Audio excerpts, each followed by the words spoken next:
weapons of terror fired to the sound of triumphant music in a video released by Russian-backed separatists, claiming these thermobaric explosives, known as vacuum bombs, were fired near Mariupol.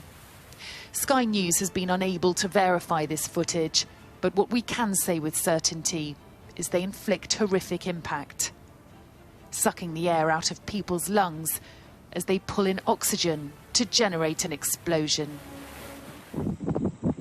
Many felt it was a matter of time before these bombs were used in Ukraine. The destroyed city of Mariupol, a clear example. Russia appears to have no boundaries. An estimated 300,000 people remain trapped here, subjected to nightly bombing. Anastasia managed to escape with 20 minutes warning.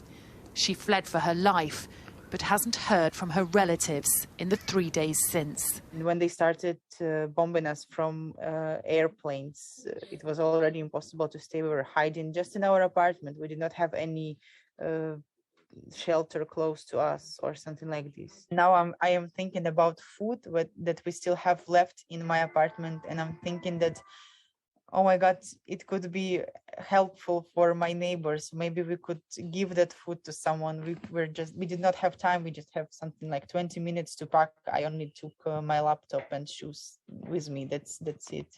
So I was crying about, that maybe it would help someone. The city has been without power, water and food supplies for days.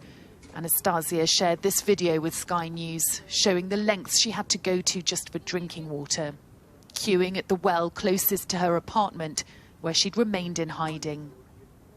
After this theatre was bombed, many fear shelters have become targets. 4 days on, more than 1,000 civilians are thought to remain trapped in its basement. Now an art school has been hit too, sheltering 400 people, including children and the elderly.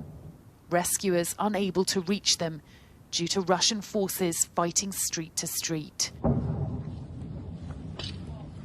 President Zelensky has described these as war crimes that will go down in history. And emphasizing his Jewish faith, the Ukrainian leader has appealed to the Israeli parliament to break their neutral stance over this war.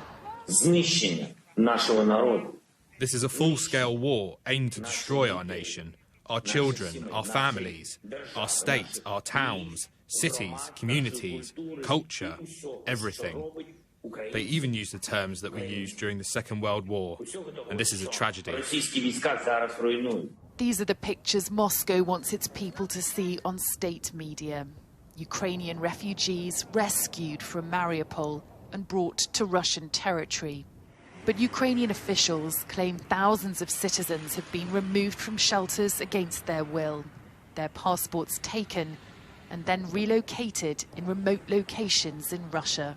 Russia has committed nearly all possible war crimes which the humanity has seen over the Second World War. Russians have tried to legitimize the evacuation of Ukrainian people to Russia and Belarus through international organizations where they were blocked, and it has been recognized as absolutely a nonsense to evacuate people to the territory of the country who has started the aggression on Ukrainian territory. So now they do it forcefully. The fate of civilians in the south is of growing concern. Tanks now also on the streets of Berdansk, in Russia's destructive path to build a land bridge from Russia to Crimea, as the agony deepens for this country. Sally Lockwood, Sky News in Western Ukraine.